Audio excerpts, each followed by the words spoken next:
San Marcos capítulo 6. Salió Jesús de allí y fue a su tierra, en compañía de sus discípulos. Cuando llegó el sábado, comenzó a enseñar en la sinagoga. ¿De dónde sacó tales cosas? Decían maravillados muchos de los que le oían. ¿Qué sabiduría es esta que se le ha dado? ¿Cómo se explican estos milagros que vienen de sus manos? ¿No es acaso el carpintero, el hijo de María y hermano de Jacobo, de José, de Judas y de Simón? ¿No están sus hermanas aquí con nosotros? Y se escandalizaban a causa de él. Por tanto, Jesús les dijo: En todas partes se honra a un profeta, menos en su tierra, entre sus familiares y en su propia casa. En efecto, no pudo hacer allí ningún milagro, excepto sanar a unos pocos enfermos al imponerles las manos. Y él se quedó asombrado por la incredulidad de ellos. Jesús recorría los alrededores, enseñando de pueblo en pueblo. Reunió a los 12 y comenzó a enviarlos de 2 en 2, dándoles autoridad sobre los espíritus malignos. Les ordenó que no llevaran nada para el camino, ni pan, ni bolsa, ni dinero en el cinturón, sino solo un bastón. Lleven sandalias, Dijo, pero no 2 mudas de ropa. y añadió: Cuando entren en una casa, quédense allí hasta que salgan del pueblo. Y si en algún lugar no los reciben bien o no los escuchan, al salir de allí sacúdanse el polvo de los pies como un testimonio contra ellos. Los 12 salieron y exhortaban a la gente a que se arrepintiera. También expulsaban a muchos demonios y sanaban a muchos enfermos, ungiéndolos con aceite. El rey Herodes se enteró de esto, pues el nombre de Jesús se había hecho famoso. Algunos decían: Juan el Bautista ha resucitado, y por eso tiene poder para realizar milagros. Otros decían: Es Elías. Otros, en fin, afirmaban. Es un profeta, como los de antes. Pero cuando Herodes oyó esto, exclamó: Juan, al que yo mandé que le cortaran la cabeza, ha resucitado. En efecto, Herodes mismo había mandado que arrestaran a Juan y que lo encadenaran en la cárcel. Herodes se había casado con Herodías, esposa de Felipe su hermano, y Juan le había estado diciendo a Herodes: La ley te prohíbe tener a la esposa de tu hermano. Por eso Herodías le guardaba rencor a Juan y deseaba matarlo. Pero no había logrado hacerlo, ya que Herodes temía a Juan y lo protegía, pues sabía que era un hombre justo y santo. Cuando Herodes oía a Juan, se quedaba muy desconcertado, pero lo escuchaba con gusto. Por fin se presentó la oportunidad. En su cumpleaños, Herodes dio un banquete a sus altos oficiales, a los comandantes militares y a los notables de Galilea. La hija de Herodías entró en el banquete y bailó, y esto agradó a Herodes y a los invitados.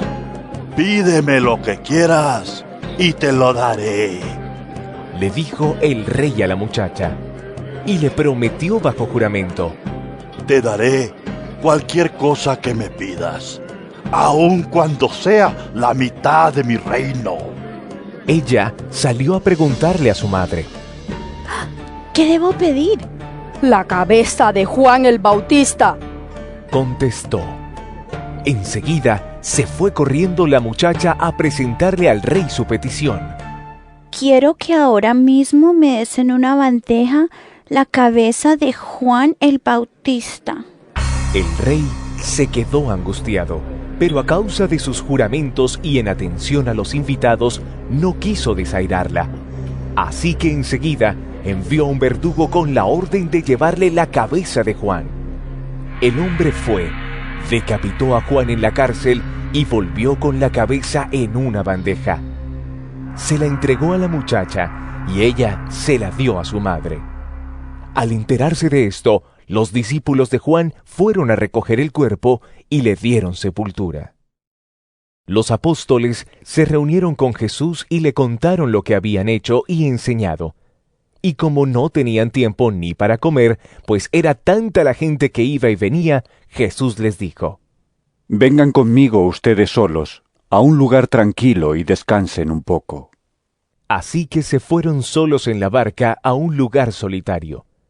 Pero muchos que los vieron salir los reconocieron y desde todos los poblados corrieron por tierra hasta allá y llegaron antes que ellos.